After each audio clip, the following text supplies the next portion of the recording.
Everything going well? Good. All right. Mike MacIntyre. All right. Appreciate you being here. I always thought that we had a fun night in Texas. The Sam Houston State played really, really hard. It's amazing how many close games they've lost. Casey Keeler there has won a national championship. He's won at Rowan. He's won at Delaware, and he's won at Sam Houston State. And I know that we're feel for them and how hard they're playing and all they're doing. I'm really excited for our guys and our coaches and the finish there. Those games are exciting, and so that was fun for us. And then Jacksonville State that we're getting ready to play. Really physical football team, aggressive on defense. Offensively, they're really aggressive, run the ball really well. I know Rich Rod real well. We could work together at Ole Miss. I know 3 or 4 guys on their staff really well that were with us at Ole Miss. And then Zach Alley, their defensive coordinator, is doing a phenomenal job with their defense. They're a really, really good football team, and it's going to be an extremely hard, tough contest for us. But we're excited about having a chance to play them. I guess just that 4th and 18, what was supposed to be the play? Was he supposed to make a pass to who? And then just everything that unraveled. No, 4th and 18, we called a run. Okay. No, we didn't. Oh. He dropped back to pass. He saw that they were in 2-man and all their backs were turned to him, and he escaped. And he can run, and he's been in those situations a lot. I know most of them were in high school, but he's been in so many big games, so many pressure type situations. He was able to get that, and then he did a great job of setting up the secondary. When he got near the down and distance marker, he set the guy up and darted back inside of him, and it was a heck of a play. And then the offensive line protected well on that play. Really, it was more of he stepped up and saw it that everybody was covered and took off running. So that was an excellent heads up play for him. When he took off running, I said, "Oh, I hope he makes it." I was like, and he did. And then then we made a couple nice passes and got down there. And then Chase, like he always does, he always makes those big kicks. Since we've been here, he's always made the clutch kicks, and that was exciting. It's definitely an exciting play. Following that 4th and 18, obviously, would you say that's kind of the best the offense has looked, especially in that 2-minute drill? You guys long passes, getting into that position to allow things to tie up. Yeah, it was good. We had they were making throws, throwing and catching. The offensive line was blocking well. We did some good things there. We had an excellent drive earlier in the game I think in the 3rd quarter. The long drive we had, and we threw it well. We ran well. We made it on short yardage. And you see glimpses of us getting better and better. Their front 7 is a really good front 7 in our league. When you watch them, they're big, they're athletic, they're running, their linebackers are fast and quick. And they've played really good defense. Statistically, they're really high defensively in our league. And they held BYU to 14 points, and they've done a lot of things well this year on defense for them. You said you had a fun night. Situation like that, you go straight back to the hotel, or did you guys go eat as a team, or what did you do? Well, a fun night as far as you enjoyed it. We got on the airplane. We enjoyed that. We flew back, and the kids went to sleep, and then they had to go to class that afternoon. Since we're a morning practice team, it helps us on these late night games in midweek because we're a morning practice team, so our kids can come back. We're always off the day after the game. So they sleep in, and then we check classes in the afternoon when they're in classes. The coaches literally got off the airplane and came straight to work. We got everything in, and because we have to have everything prepared for the next day. So, the coaches really didn't go to sleep till that next night. They slept some on the plane. We just don't have time to be able to do that.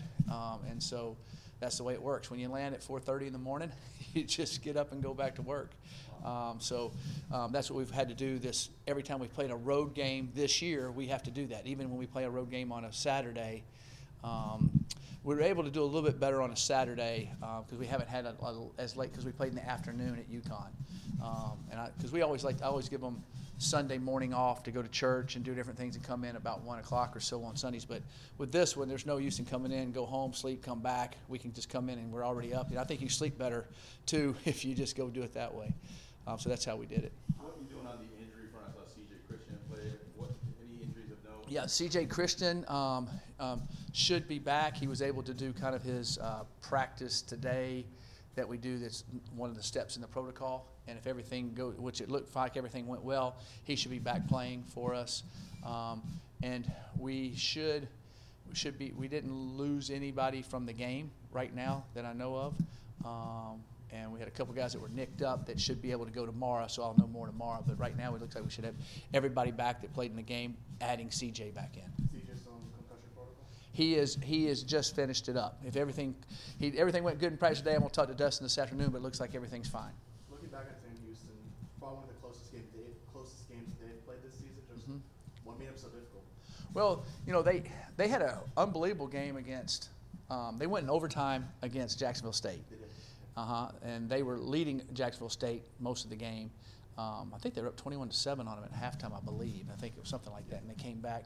And then the Liberty game, they were at the 4-yard line. I think they had 3 plays from the 4 with like 25 seconds and could have got it in. I mean, they were right there. They would have beat Liberty. So they've had close games. I think they've lost by 2 touchdowns in every game or less than that. So they played really hard for that. But I thought, we knew it was going to be a tough game. They played really physical. They did some good things. They hit us on a couple passes, but we kind of kept their passing game. I know they threw for a little bit of yards. We kind of kept it corralled, and kept them out of the end zone, which was good. So I was pleased with that. We ran the ball better, which is extremely important for us to be able to do. It helps us be more balanced, helps slow down the rush too. I thought our offensive line played probably the best game they've played all year in that game. I know we had some other games that might have scored some more points, but I thought that game they were more sure. We were ran the ball, we pass protected better, which we thought was a good front. You mentioned the running game. Keaton and Shomari both with touchdowns in that game, over 100 yards combined. Just nice to see that. Yeah, they're both running really hard. They're both really good running backs, and they keep getting better and better and better. They keep improving and pushing themselves and getting a good feel of playing and understanding our different runs that we're doing. And so I think there's a better timing, a better seeing the whole, so to speak.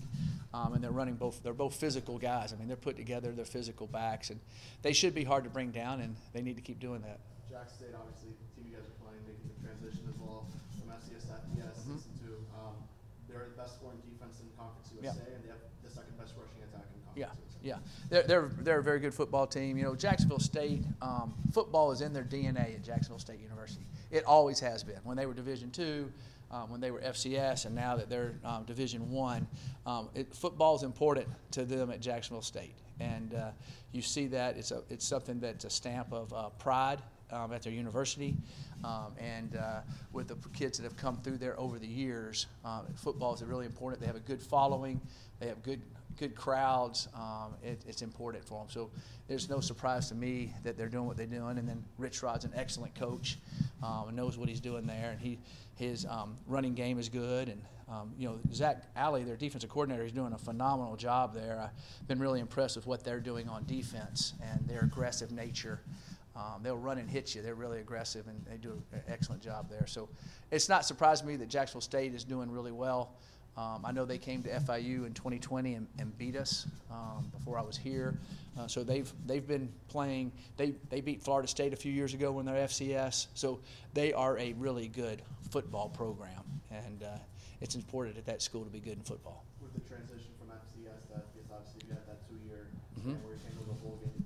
Do you kind of agree with that, where when you make that transition, because now they're a team that essentially would have been in the bowl game? They technically can go to a bowl game if there's a bowl game if there's not enough bowl eligible teams.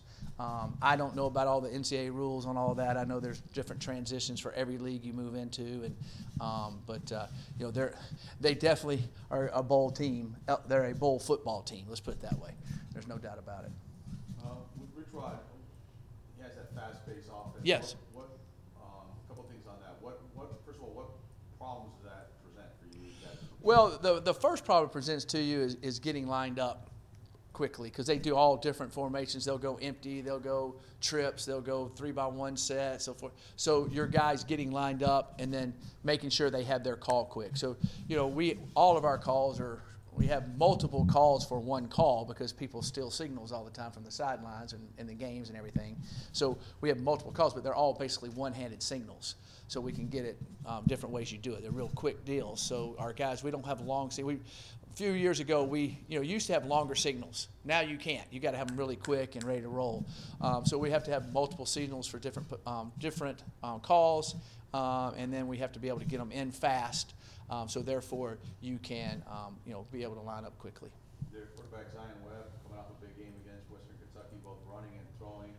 Anybody he reminds you of, or what problems he brings? Yeah, he can really run. He's the type of quarterback. The other young man, number 7, is a really excellent player. Logan Smothers too, and Zion Webb, and then they bring in another guy, Ashton Fry, big, long, athletic young man. They all can run really well. I would say that to me, just Webb looks the fastest. He'll break a run. Smothers can. Webb throws it really well. It looks like they throw the ball a little bit more with Smothers, but they both can really run. Webb just kind of has another gear, so to speak, when he gets to the secondary. They don't run him down. So that's why he's able to make some big runs. But all their quarterbacks know how to read the different option type things they're doing, the different, they'll fake one way and the quarterback will run another way, called wrong way runs, basically, pull guards, and the quarterback goes running the opposite way. They have the speed to do that. So that puts a lot of pressure on your eyes on defense, making sure you have them in the right place, and a lot of pressure on secondary, making open field tackles. I guess what challenges does it present when you have 2 quarterbacks, but Jackson obviously one of that? Right. Well, the way they're doing it, they've been alternating them in at different times. And sometimes I think it was because somebody got nicked up. I think sometimes because he wanted to change the pace of different things he's doing. But both of them run all the same plays. And they've both been effective in what they're doing. So you don't all of a sudden change what you're calling because there's a certain guy in the game with what they've done, what they've shown so far. Now they might run a few plays a little bit more with one guy than the other, but it's not like a wholesale change where one's a drop back guy and one's a run guy. It's not that. They're both true dual threat guys. And then you have Billy Jackson, their running back. What challenges will he present? He didn't play last week. Yeah, he is really quick and fast and hits it downhill, understands how to attack their zone scheme where they're pressing the line and then he'll cut back or he'll hit an open gap. He's always attacking downhill, true what you would call north and south. He has the ability to bounce it too, so but he's an excellent player. And then finally, good defense, kind of, as I mentioned, first in scoring defense is just the challenges that brings, and kind of any mistake cost you guys. Yeah, they're excellent. They just play really physical, play really downhill, have a good scheme. They run a 3-safety scheme a lot, but then they'll shift it down into a more of a 2-safety with one of those guys dropping down. And then they up front they're very physical. Number 91 is a heck of a player. Chris Hardy, he makes all kind of plays, and Rock Swain, Rock Swain, they call him a great name. He's really physical, powerful young man. And their secondary, the Fuga guy, not Kobe Fuga, number 25, Fred Perry. Kobe Fuga's a really good player, but Fred Perry, he's their middle safety that runs the alley, and he shows up. He's fun just to watch. I get to just watching him on film. He's so fun to watch, just how physical and fast he is. But they got a lot of good players on defense with a lot of speed and athleticism on their defensive side of the football. You have a question? Yeah. What's it been like to adjust to the games that are in midweek game, Tuesdays and Wednesdays, as a coaching staff? Yeah, well, with us, we were very fortunate. All of ours have been every Wednesday. And we had an open week before we started, and when we finish, after this game, we'll have an open week. And so we've just treated Wednesday just like it's Saturday. So today is Monday to me. So that's how we look at it. And yesterday was Sunday, and Wednesday was Saturday. So we've just literally taken the same 7-day week, have the same days off, practice at the same thing, except for Sundays. We don't practice Sunday mornings, we practice Sunday afternoon. So. What have you seen from the student athletes as far as trying to keep up? Yeah, we've been right on top of that. We travel an academic advisor with us when we travel on the road on Tuesday and Wednesday. And so they're actually doing assignments when we get there Tuesday at the hotel. We have a whole list of different things that, so Mike, you have this due. Joe, you have this due. Make sure you go do it. So they'll have all that done. And then Wednesday morning, actually, at the game day, we had guys that had to open up and take tests. So they're taking tests when we're on the road. We have a whole system for it. We have what every kid has due, and so we're staying on top of that. So we haven't had a lot of issues. Like there might be a test a kid would miss on a Wednesday, so they'll get with the professor and have to either take it before they leave or take it when they get back if it's an in-person class. We had the same problem a little bit on Fridays, but there's not as many tests on Fridays as there is on a Tuesday or a Wednesday. So we've been really on top of that. So it's been a lot of logistics on the academic side of it, and the professors have worked with us well, understanding what's going on with the kids. Does it feel weird? It really doesn't. I don't think it feels weird now that we're doing it. I think the next time we play on a Saturday might feel weird, because we had 4 weeks of not playing on a Saturday. But it's a little different. And then, like when we play night games, Saturday you're kind of watching other teams play. There's not that to watch, to do. But I think that it's a little bit different, because when you play, now other teams are playing, and like tomorrow we'll practice and teams will be playing. That's part of it's weird, but we haven't had a short week, which if we had a short week would be rough. A couple of our schools had like a 5-day week, which to me is really too short. I guess Chris Mitchell and Jeremy Passmore on those watch lists. I guess that's the guys right there. Yeah, it is. We got some other guys that could be on watch list too, but I'm really happy for Chris Mitchell and Jeremy doing that, and they've deserved it. They're two guys that have, I would say, they've paid their dues. They've worked hard. They're really good players. They're good athletes, but they have progressively, and I think if you ask their teammates, they've progressively gotten better and better and better. We have a saying I always tell them: good, better, best. Never let it rest till you're good as you're better, and you're better as your best. I think those two guys epitomize that on our team, and they're leaders on our team. They're really good young men that are doing really well, not only on the football field, they're doing really well in school also. Do you think the national exposure that you get on Wednesday helps with that, and that you're mainly the only game on? I think it helps a lot. I think the national exposure helps a lot, not only for our football program, but for our university. I've got people going, we didn't know y'all's school was that big. We didn't know your school had this, had that, because of all the commercials we have and people talking about us. And then when you're on television, people take their phones and look the school up and see that we're ranked number 4 in the country and academically, and we have 55,000 students. They just don't understand everything that FIU has to offer. So, and then athletically, football-wise, getting out there on television really helps. We'll play on national television more than other teams in Power 5 leagues that don't play on national television and aren't up in getting all their main TV games. So we'll play on television more than some of those. So it's a great exposure for our kids and for our program and for our university. Anything else, guys? Thank you, Coach. Thank you. Appreciate it. What's up, guys? What's up, Shomari? Big game for you guys against Sam Houston. Obviously, at the touchdown you combined with Keyshawn for those 100 yards. Just your thoughts on the game. I felt we did pretty good. There's a lot of steps we could take, but overall as a team, I feel like we're progressing, and our consistency is getting a bit better, and that's really it. Take us through that overtime. Obviously, you guys, Sam Houston scores first. You guys kind of bounce it back, and then you guys get it again, and then get that stop. Just take us through, on the field and on the sideline, just watching that. I felt everybody was kind of encouraged. I feel that was my first overtime game in college, so I was hyped, honestly. If everything went great, we did what we were supposed to. Everybody did their job, and we stayed down and calm, and we did our job. The Sam Houston team has played in a lot of close games this season. Obviously, I don't think their record speaks for how they're playing. You would agree, I think maybe, but just what made it such a tough team? Their defense. Just they play hard. I can say that they definitely play hard. They're a good team. I knew about them since I came from SD.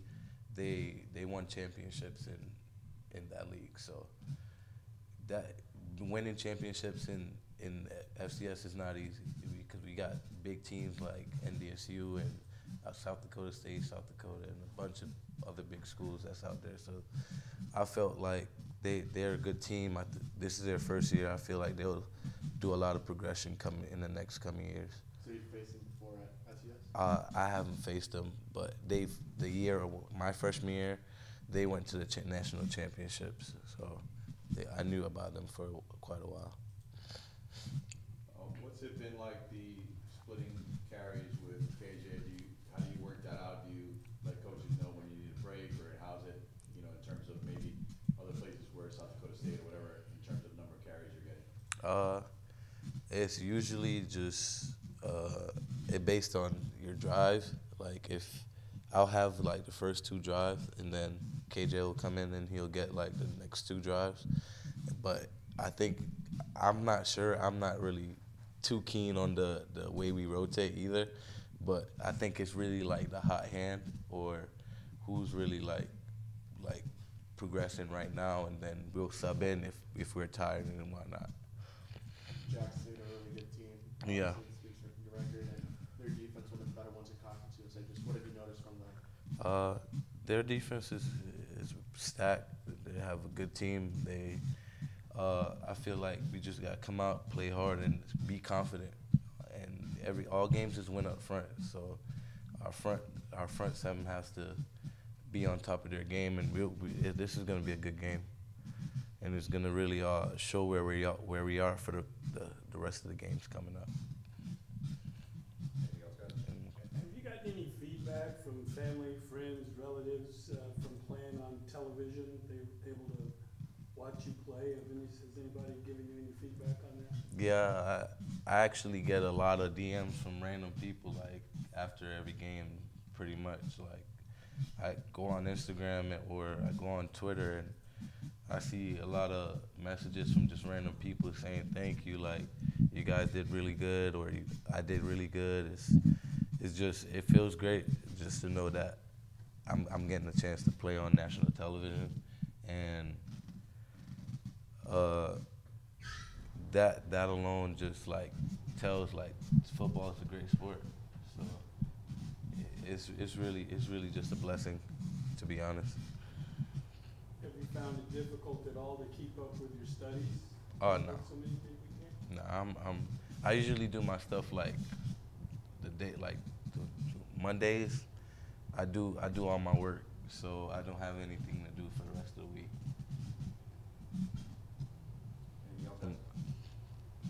Okay, thank you. Yeah, it was a good game. I feel like as a team, we all executed and did what we did to get the win. So. Kind of feels like you're playing a lot more, you're getting a lot more reps. Obviously, you had the injury with your hand. You're able to play a lot more. Just how's it been kind of integrating yourself into this offense? Yeah, I've just been slowly coming along each and every week. Just keep pushing, keep working, trying to get better, and do what I can to help the team every week. What's been working with Q1? Just trying to get open for them and find the holes in the defense and whatever they give me. You see Mitchell getting up for the Little Award. What are your thoughts on the season he's had and maybe what you picked up from him? Yeah, he's a great leader in the receiver room. I think he's one of the best receivers in the country, and that's why he's up for that award. He's been playing great for us. He's been a great leader, helping us on the sidelines, encouraging us, telling us what to do, what he's going against, what defense they're playing, to give us tips to play well as well. So he's been good. Coach Mack obviously mentioned Jack State, one of the better defenses in Conference USA. What have you noticed from the Jacksonville State, they have really aggressive DBs on the outside. Their safeties fly around. They're going to be aggressive, so we got to be strong, ready, come out, make big blocks on the perimeter, and execute and do our job.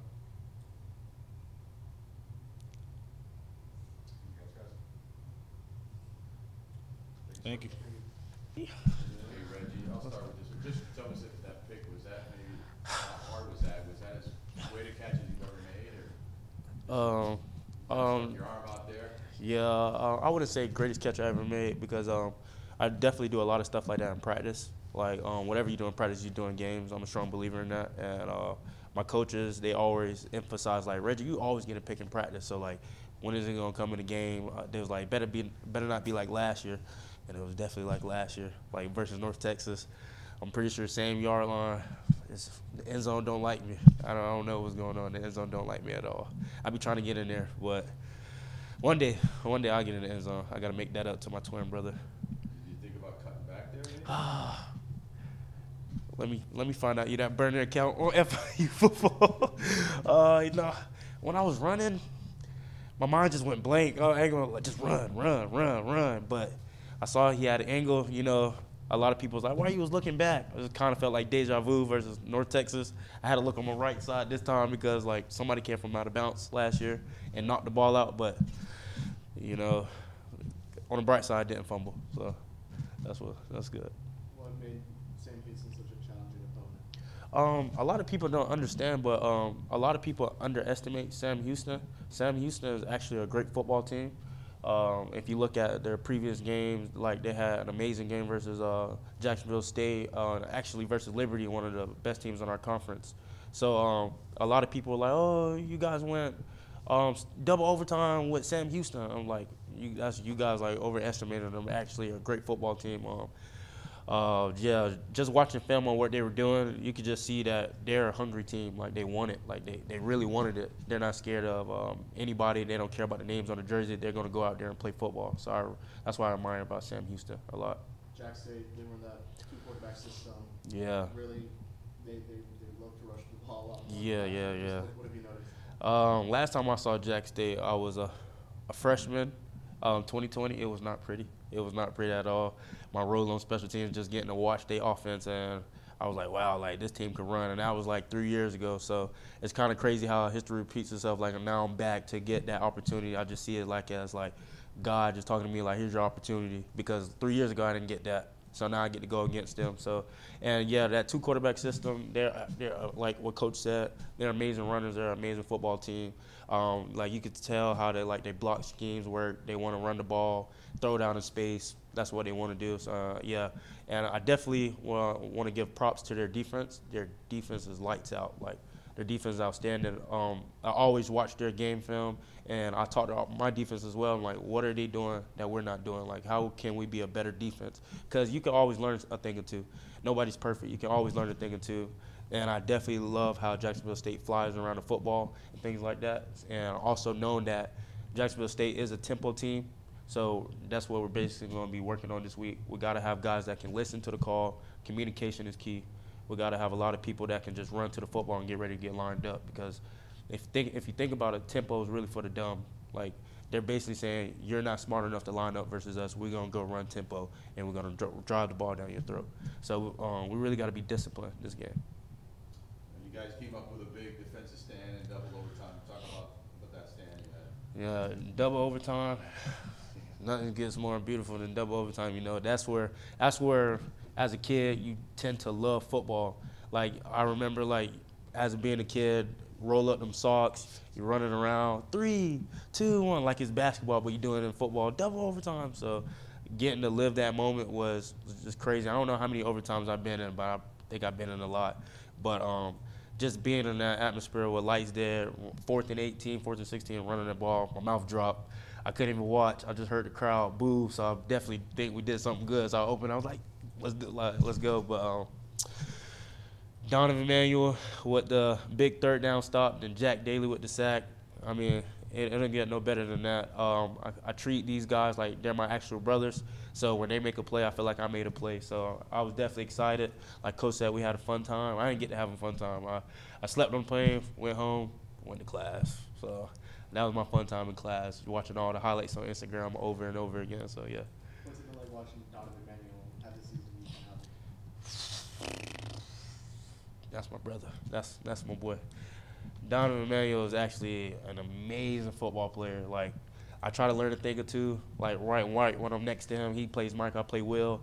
And he just keeps me going. His intensity, if you think about it, Donovan Emmanuel played over 500 snaps or 600 snaps in his whole lifetime. That's a lot of snaps of playing football, or even more. So I definitely try to learn a thing for him too. And just looking at him, there's times when I'm tired, I'm like, and I just look at him, I'm like, nah, I gotta get going. Like, this is my dog. Like, I'm never gonna get this time again with him. This is last year.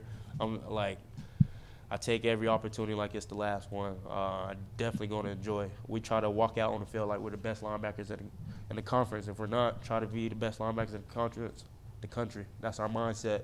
And Donovan's mindset definitely, like, it helps me out a lot. What kind of feedback have you gotten from playing on national television? Great feedback. I'm big on critics. So a lot of people say, don't read the comments. I read the comments. It helps me. I'm not going to lie. Like, I definitely read the comments. Tell me I suck. Tell me I'm slow. Like, I need that. It motivates me. Then write what you guys, like the people say, I'll repeat it to my team. This is what they think about us. So how we going to respond? My family, they critique me in a good way. I'm thinking I'm about to get praise. I did not. You got to score, baby. You got to score. My mama, she was on me like water on rice. I said, I'll make it up to you. I got to. 2 years in a row, that can't happen again. But definitely just being on TV. I come from a city and a county where we're very underrated, Fort Pierce, Florida, St. Lucie County. There's a lot of underrated players, so a lot of people don't get to do the things that I get to do every single day. So I go by my motto, my favorite Bible verse, Jeremiah 29:11. God, he has a plan for me. He's not trying to harm me and things like that. So I try to just take every opportunity that is best. Like, I know that if my parents or my family or my city can't come to my game, I'm on TV and they're watching it. So I definitely do it for my twin brother and my family as well, and the city, because a lot of people from my city don't get to play football. You've been here for a couple of years now. Would you say this is the most fun you've had, as a team playing football? Now 4 wins, 2 away from that bowl we saw a couple weeks ago. Yeah, this is definitely the most fun I ever had. This is definitely the most fun I ever had. Again, there's no fun in losing. Losing isn't fun. So when you win games, this is the most I won in the season, other than last year, being under the Butch Davis staff, being here since 2020. So again, there's no winning, like no fun in winning. So no fun in losing. I mean, it's definitely fun in winning. There's no fun in losing, but being on the Coach Mac system, we go outside in practice. He does a great job of telling us, like, where's your attitude, where's your energy, Reggie, who are you going to encourage today? And I write a couple names down on my notebook. So, for example, I'm like, hey, I'm gonna encourage you today. So I feel like you walking between those white lines, go run back on the field, go run off. Like, my job is to make you better as well. So, yeah, it's a lot of fun. Like, just being in practice, you're not going with the motion. You're actually upset when you hear the horn, like, buzz. You're like, dang, practice over with? Like, you wish you don't get that time back. So, yeah, and just playing on Wednesdays, it feels like the days are going by just quicker. Like, sometimes I wake up on a Friday, I'm like, is it Sunday? It's crazy. Like, I have to have my phone on me just to know what day it is. So that's the pros and cons of playing on Wednesday. We get TV time. Cons, I don't know what day it is. I really don't. How big is that turnaround? Obviously, Wednesday, then the next day you're already looking at the new team. For me, the turnaround is actually great, because we get to watch college football on Saturday now. We go to practice and we actually get to watch college football instead of playing on it. So when you're watching college football, you get to learn from people's mistakes, like other teams' mistakes, like what are they doing wrong on special teams or on defense or on offense, like what can you learn from their mistakes and things like that. And just playing on Wednesday, obviously, we get more TV time, more exposure. So again, I felt like I was definitely an underrated player. So whatever I do in the dark is definitely gonna shine to the light. So it's on TV, so a lot of people can see that. How have the games midweek impacted your studies? Are you able to keep up with? Yes, I am able to. I ain't even trying to brag. I'm an A student. No matter what, we can have 3 games a week. I'm gonna always be on my studies, because I know football is not gonna last forever. Eventually, it's gonna stop, but your academics is gonna always be there. So I'm big on getting a degree. So I'm always on my studies. Every day after practice, I make sure that the students here, my teammates, make sure you're in study hall. If you're not in study hall, do your homework before the game comes, because you do not want to be one of those students who wakes up on game day, I got a quiz. A lot of people, they're lenient at our school, but other teachers, no excuse. You got to get it done. And we try to be we try to hold us accountable of no excuses, no complaining. So get the job done. That shows the definition of tough. You say you tough, you got homework, get it done. You got a game. Let's get with it. What's your major? I'm a psychology major. Yes, sir. Anything? Good. All right, guys. Appreciate you.